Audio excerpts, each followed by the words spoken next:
Assalamualaikum warahmatullahi wabarakatuh. Perkenalkan, nama saya Mia Nuristianatin, NIM 88 semester 5, Pendidikan Guru, Pendidikan Anak Usia Dini.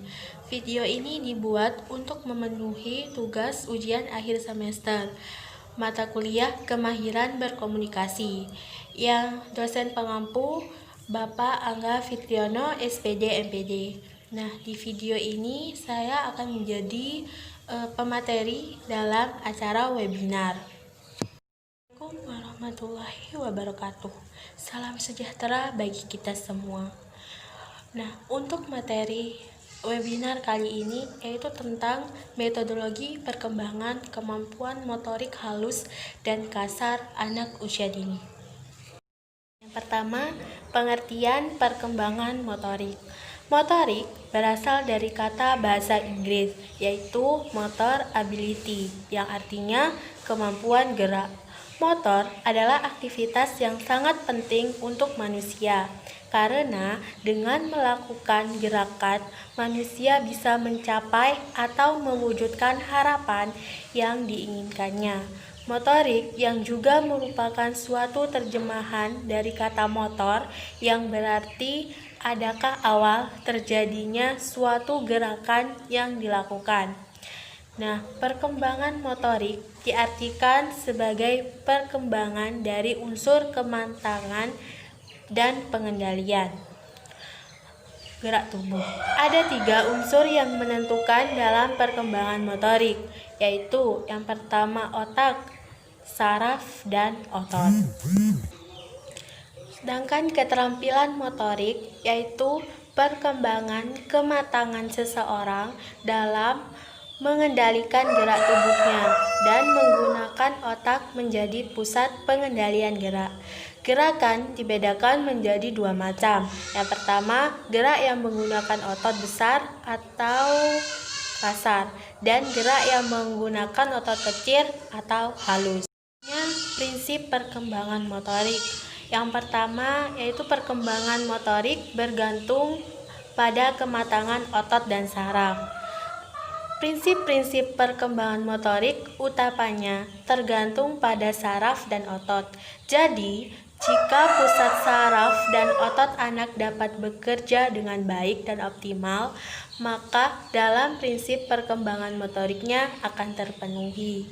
Yang kedua, belajar keterampilan motorik tidak terjadi sebelum anak matang. Proses belajar yaitu perkembangan yang berasal dari latihan dan usaha setiap individu. Terdapat perbedaan dalam perkembangan motorik setiap individunya, walaupun pola perkembangannya sama. Yang ketiga, perkembangan motorik mengikuti pola yang diramalkan. Pola perkembangan fisik dapat diramalkan semasa kehidupan pra dan pasca lahir. Perkembangan motorik akan mengikuti hukum. Nah, hukum di sini ada 2. Yang pertama, Cepolo-Caudal, yaitu perkembangan yang menyebar ke seluruh tubuh, dari kepala ke kaki. Yang kedua, Proximodialis, yaitu perkembangan dari dekat ke yang jauh. Yang keempat, dimungkinkan menentukan norma perkembangan motorik. Yang kelima, perbedaan individu dalam laju perkembangan motorik. Yang terakhir, mengikuti pola yang diramalkan. Selanjutnya, perkembangan motorik anak usia dini. Perkembangan motorik anak usia dini itu ada 2. Yang pertama, perkembangan motorik halus, dan yang kedua, perkembangan motorik kasar. Perkembangan motorik halus adalah pengendalian gerak tubuh melalui kegiatan yang terkoordinasi antara susunan saraf, otot, dan otak, atau kemampuan fisik yang melibatkan otot-otot kecil seperti pada tangan dan jari, misalnya menggenggam, menulis, menyusun balok, dan memasukkan benda ke lubang. Yaitu perkembangan motorik kasar, merupakan gerakan tubuh yang mengandalkan otot-otot besar atau keseluruhan dari anggota tubuh yang dipengaruhi oleh kematangan anak itu sendiri, seperti kemampuan berlari, menendang, duduk, naik turun tangga, melompat, dan berjalan. Maka dari itu, gerakan motorik kasar memerlukan tenaga yang lebih banyak karena dilakukan dengan otot-otot besar. Selanjutnya ada faktor penghambat perkembangan motorik. Yang pertama ada faktor prenatal. Faktor prenatal ini dibagi menjadi 3 periode. Yang pertama yaitu germinal, yaitu periode 2 minggu setelah pembuahan. Yang kedua embryonaris, yaitu 2-8 minggu usia pembuahan.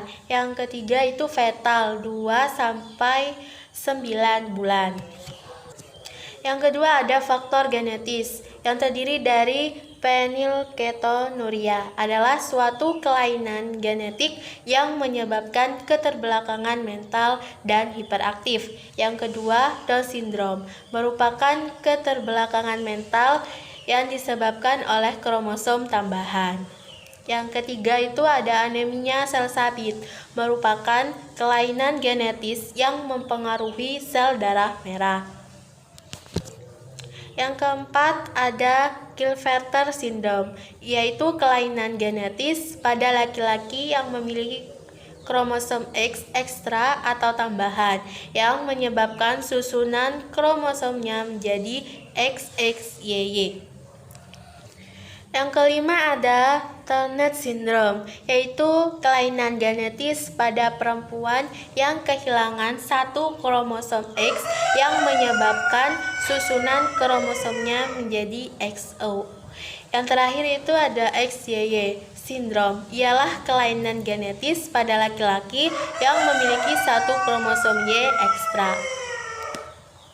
Yang ketiga itu ada faktor lingkungan, yang tadi dari teratogen, adalah unsur yang menyebabkan adanya suatu kelainan kelahiran atau menyebabkan masalah fungsi organ.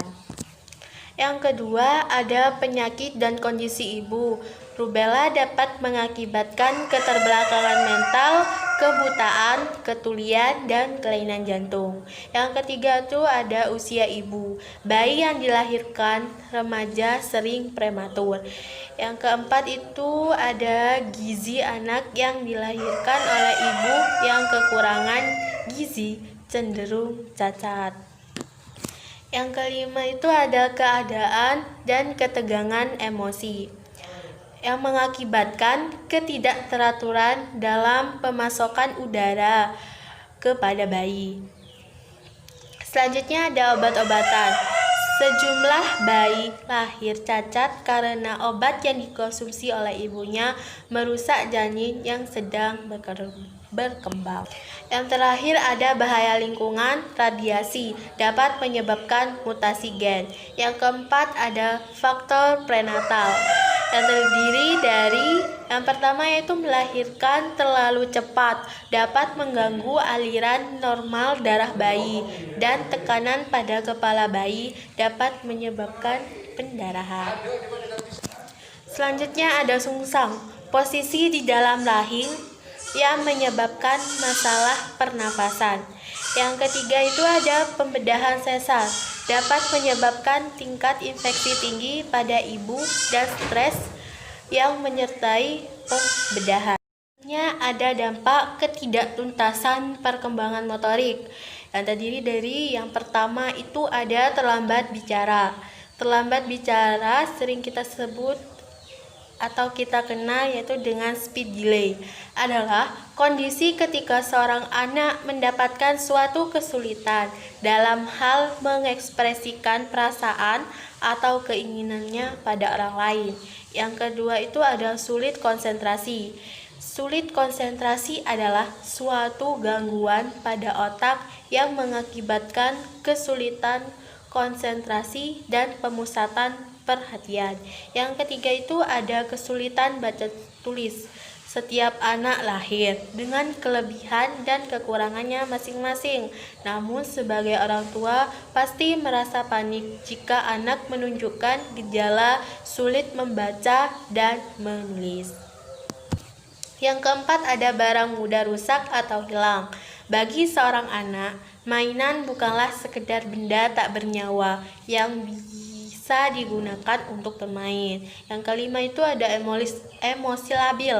Emosi labil identik dengan tergesa-gesa, bernafsu, sentimental, mudah tergugah, khawatir, dan bimbang. Hal ini membuat anak mudah terkena hal-hal negatif dan positif.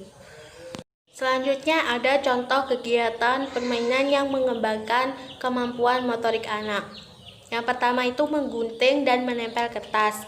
Kegiatan ini untuk melatih motorik halus anak, di mana pada usia 1-2 tahun anak belum benar-benar bisa melakukan kegiatan yang sulit, sehingga kegiatan menggunting dan menempel menjadi kegiatan stimulus anak. Nah, alat dan bahan yang digunakan untuk melakukan kegiatan ini, yang pertama itu kertas, lem, dan gunting khusus untuk anak. Nah, cara bermainnya, yang pertama, guru atau orang tua membuat pola sederhana di atas kertas. Anak dibimbing dalam kegiatan menggunting, sehingga anak dapat mengikuti pola yang telah ada. Setelah itu, anak diajak menempelkan hasil guntingan mereka.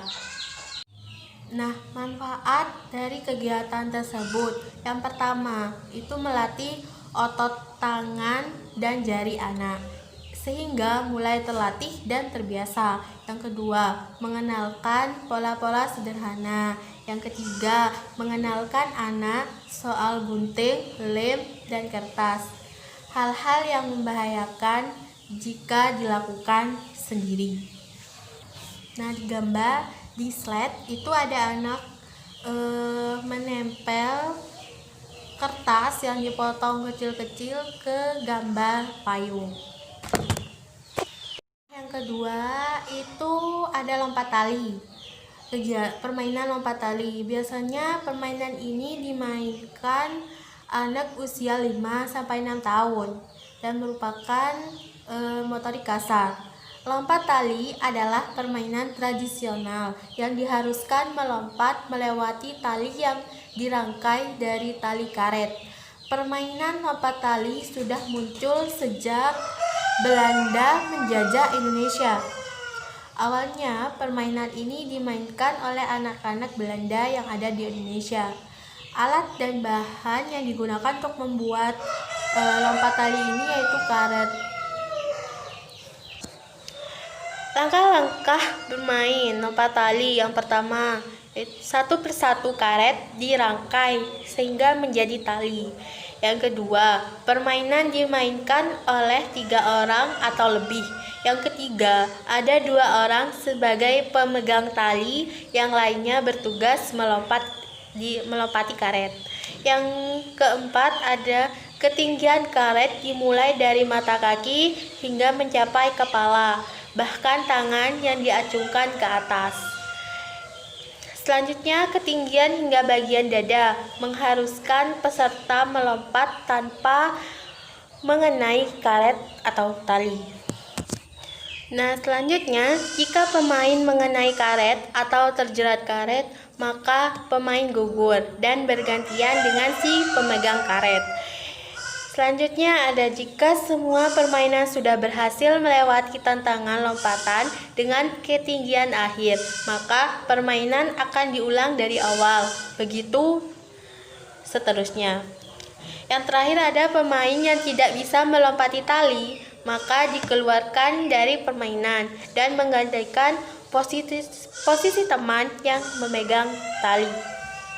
Manfaat pada permainan ini terdapat beberapa aspek yang dikembangkan pada anak usia dini, yaitu yang pertama itu ada fisik motorik.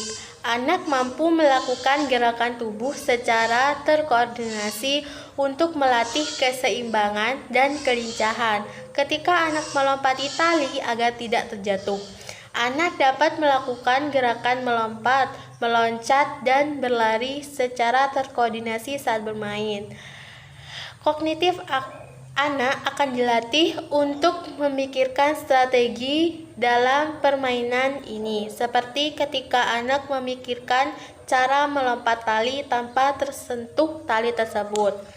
Terus aspek yang bahasa, anak mampu memahami aturan dalam suatu permainan, seperti ketika anak melompat tali tanpa menyentuh tali. Setelah itu ada sosial emosional, yaitu menunjukkan rasa antusiasme dalam melakukan permainan. Dan setelah itu berinteraksi dengan teman sebaya. Lalu anak mampu mengekspresikan emosi yang sesuai dengan kondisi yang ada, seperti ketika anak senang telah melewati tali tanpa menyentuhnya. Selanjutnya ada aspek seni, yaitu anak mampu membuat karya seperti bentuk sesungguhnya dengan menggunakan karet yang dirangkai menyerupai tali. Nah, di slide sudah ada gambar anak bermain lompat tali. Lompat tali ini bisa dimainkan laki-laki dan juga perempuan. Tetapi kebanyakan yang bermain lompat tali ini biasanya itu anak perempuan. Kemudian materi yang dapat saya sampaikan, kurang lebihnya saya mohon maaf. Wabillahi taufiq wal hidayah. Wassalamualaikum warahmatullahi wabarakatuh.